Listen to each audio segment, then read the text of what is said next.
everybody, Average Vintage Collector here with another video.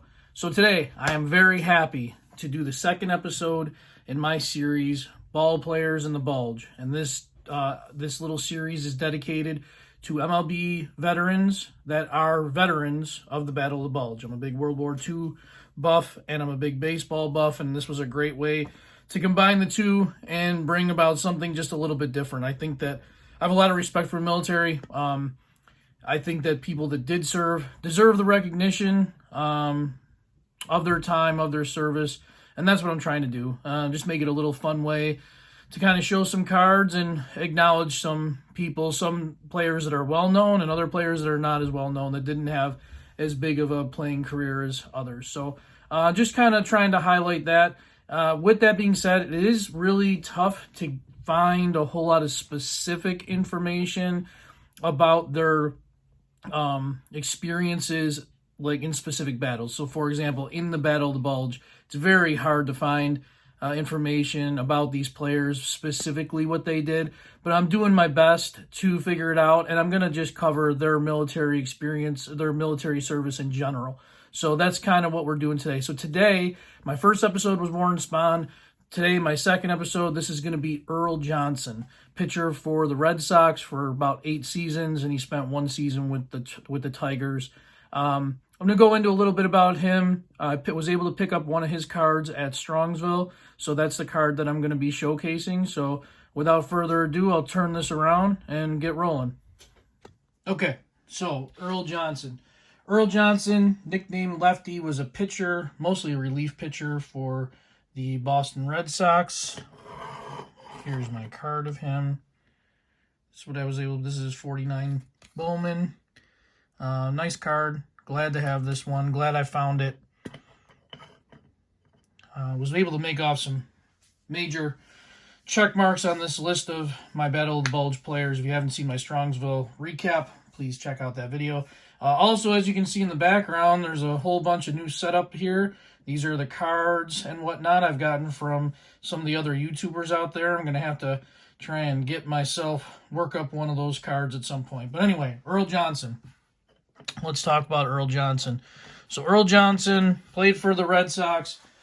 He was in their minor league system and was putting up some pretty good numbers. So in 1940, he actually was called up to the Red Sox. In the minors, he had posted 12 wins with a 2.67 ERA in 19 games. He got called up, played a partial season with Boston. He had 17 appearances, and he finished with a 6-2 record.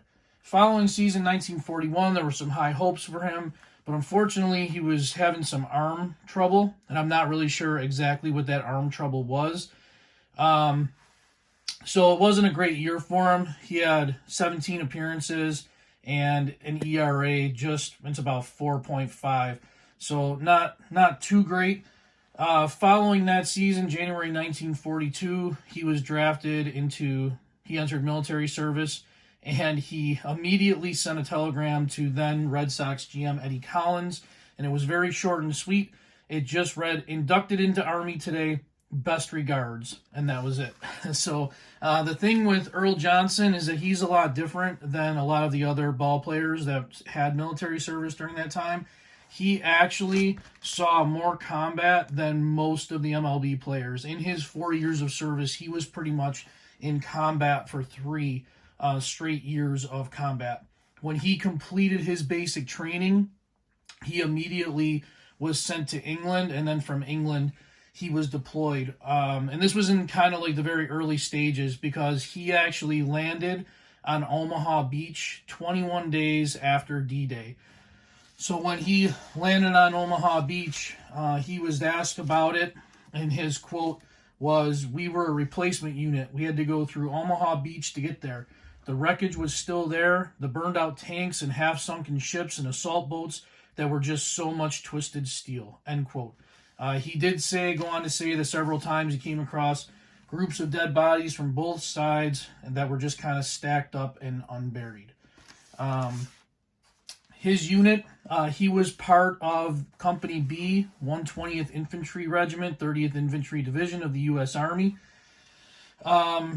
On September 30th, 1944, so a little ways in, about 3 months in to his deployment. He was a rifle platoon sergeant, and he earned his first combat honor, which was a Bronze Star. Actually, this is more than 3 months in. I apologize. The citation for that Bronze Star, which was what the combat honor was a Bronze Star. The citation reads, "During heavy concentration of hostile fire, a friendly truck was struck by an enemy shell and had to be abandoned. The fact that the vehicle contained vital radio equipment made it imperative that it be recovered before falling into enemy hands. Sergeant Earl Johnson and several other members of his unit were assigned to this hazardous mission. They courageously braved a severe hostile fire and were completely successful in dragging the vehicle over an area in plain view of the enemy." In addition to receiving that Bronze Star, he also received a battlefield commission promoting him from sergeant to second lieutenant. Now, during his time overseas and in combat, he was involved in liberating many towns in France and Belgium. A short time after the event where he received the Bronze Star, he was actually involved in the Battle of the Bulge.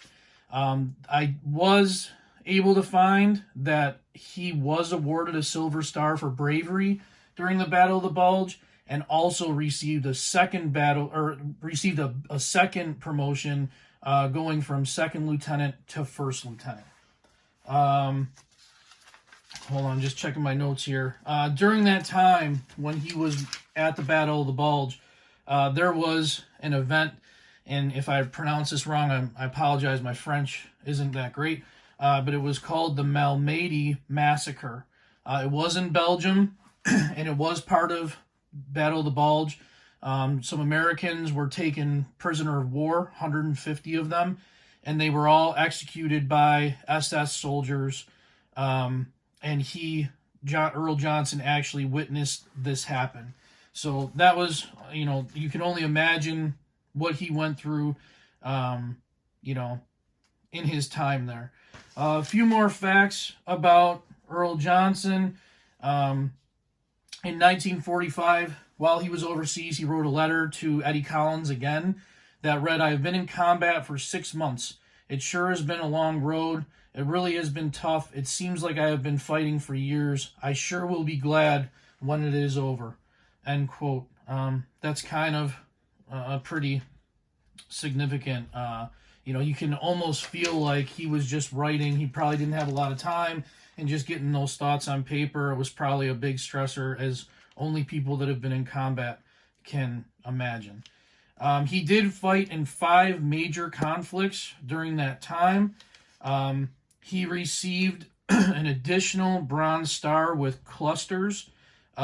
This was when his unit was pinned down by enemy fire, and he went and ran to a tank, on the side of the Allies, and was able to help navigate that tank through a minefield and get them into position to wipe out that German battery that was pinning his men down. So he actually received another medal for that. In 1946, he returned. In late 1945, he returned to the U.S. and he worked out in the Pacific Coast League, waiting for his discharge. And during that time, he talked to some of his teammates out there. He described one incident that he was involved in that was a little bit of humor here, but it's an interesting story. He said that he and his platoon were trying to knock out some German tanks. Earl threw a couple of grenades and missed. A member of his platoon, a kid who had never thrown a baseball in his life, threw 2 grenades and scored 2 direct hits. He concluded, "If only I had that kid's control, what a pitcher I would be."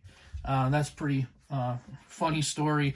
In 1946, following his discharge from the military, he returned to the Red Sox.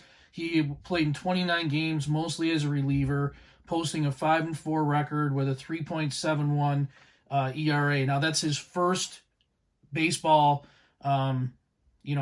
first time playing baseball or doing anything, throwing a ball in 4 years. During that time that he was in the military, there were a lot of veterans that played baseball, he did not play baseball. He was constantly on the move, constantly in combat. He was not given that. He did not see that side of it. In 1947, I think, was his best year. 1947, he had posted 12 wins with a 2.97 ERA, but that was pretty much going to be the last or the best year that he had. So his baseball career, he went 40-32 with a 4.3 ERA and a 1.7 WAR.